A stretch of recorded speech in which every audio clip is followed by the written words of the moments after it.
मुत्तहदा अरब अमारात के कौमी दिन के मौके पर दुबई में एक्सपर्ट प्लस ग्लोबल के रूह रवां शफीकुर रहमान ने हॉकी टूर्नामेंट का एहतमाम किया, जिसमें 5 टीमों ने शिरकत की। United Emirates hockey club, experts global white, experts global colours, gulf star white और गल्फ स्टार कलर्स ने हिस्सा लिया।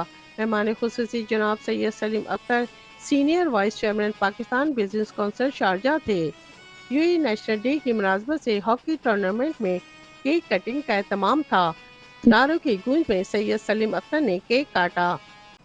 इस मौके पर इमारात की सालमियत और खुशहाली की खुसूसी दुआ की गई।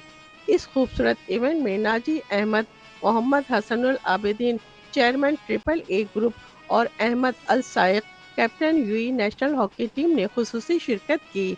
उन्होंने कामयाब टूर्नामेंट के इनेकाद पर इंतजामिया की काविशों को सराहा।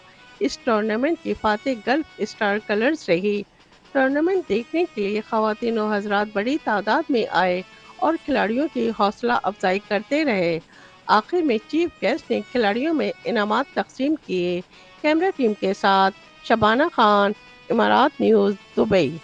ऑर्गेनाइजर्स हैं यहाँ के, उन्होंने उनका विज़न देखें कि आज यूई नेशनल डे पे उन्होंने इस इवेंट को करा के इस इवेंट को बहुत मीनिंगफुल कर दिया है। तो ये इंशाल्लाह मुझे लगता है कि जो टेक्निक्स हैं और जो है वो यहाँ पे मुतारफ़ कराई गई हैं, फास्ट हॉकी खेली गई है और बहुत ज़बरदस्त इवेंट हुआ है।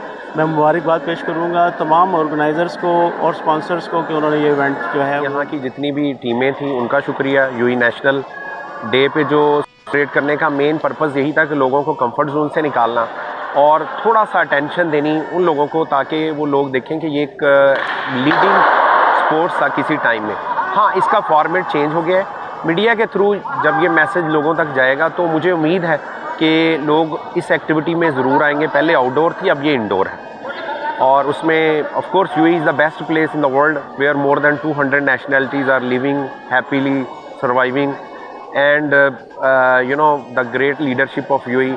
और ये जो हॉकी का फलना फूलना है, इसमें मोर देन मेरा ख्याल है 10 नेशनल खेल रहे हैं इस वक्त। It is not the same hockey which we were around 10-15 years before. The cause is because, look, like it's not only in UAE, it's around the world. Hockey has been deteriorating. And you can see many examples of teams which were at the World Cup top team are now not even qualifying. And I'm not mentioning any names, you know. So you can understand where hockey is going now. And other games are picking up for a happy UAE National Day. UAE के मैं उनको दिल की गहराइयों से UAE के national day के मौके पर